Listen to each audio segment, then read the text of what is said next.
So in 2012, September, I believe, you said something about the 2006 election. There's a decision that is about to be taken, and it is a reversal of what was expected of the leadership. It's a reversal of that, what the reaction comes not only from those perceived as against, but also from those for.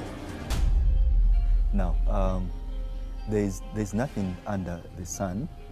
There's not any affair of man that you can take out of the leading of God, of the leading of the Spirit, and not go astray without negative consequences. And so is the elections that we are facing, the upcoming elections. And so God reveals these things, and you see them, that you may, as a people and as a nation, you may be able to align yourself according to the will of God. And so that's exactly what I saw. I saw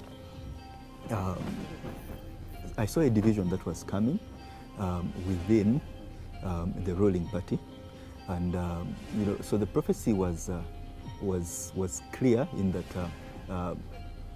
there was something expected of the leadership, and people expect the leadership to step down, and there's a succession that happens.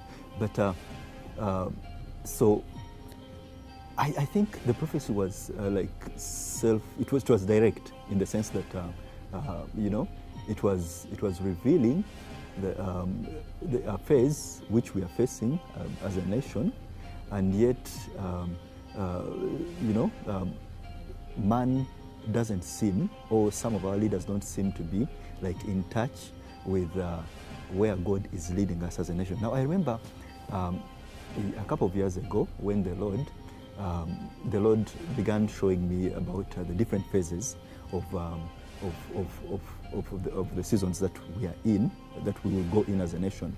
So He showed me how the current president was appointed, was actually called of God for such a time as this. There was something that God was doing within the land, and He was establishing something, basically security and some of those things. And so He used him to establish that which He wanted to do in the land.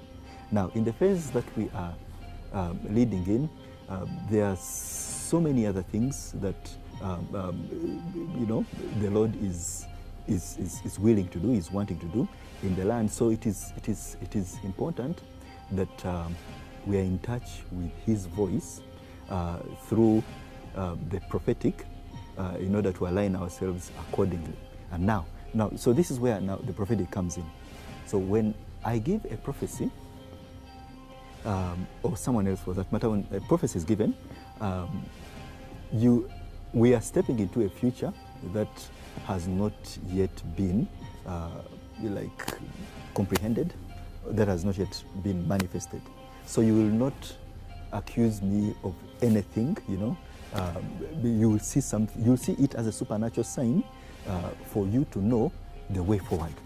So if you disobey when the sign or the handwriting is written on the wall, then you suffer the consequences. And so that is how that's the importance of these prophecies, because they come given to us, and we are not in touch with anything that is taking place within, although some people have accused us of, So after that happens, you see and know this is the way.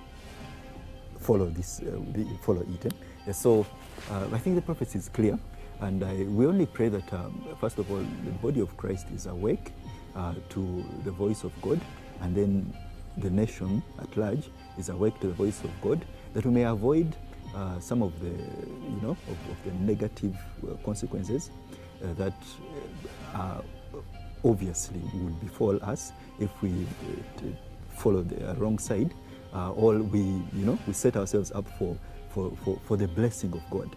that is unprecedented. And it's really, really an unprecedented blessing that is coming over the land. If we can only be in touch with what God is saying, and then be attuned to it, then align to it, then we see it at work.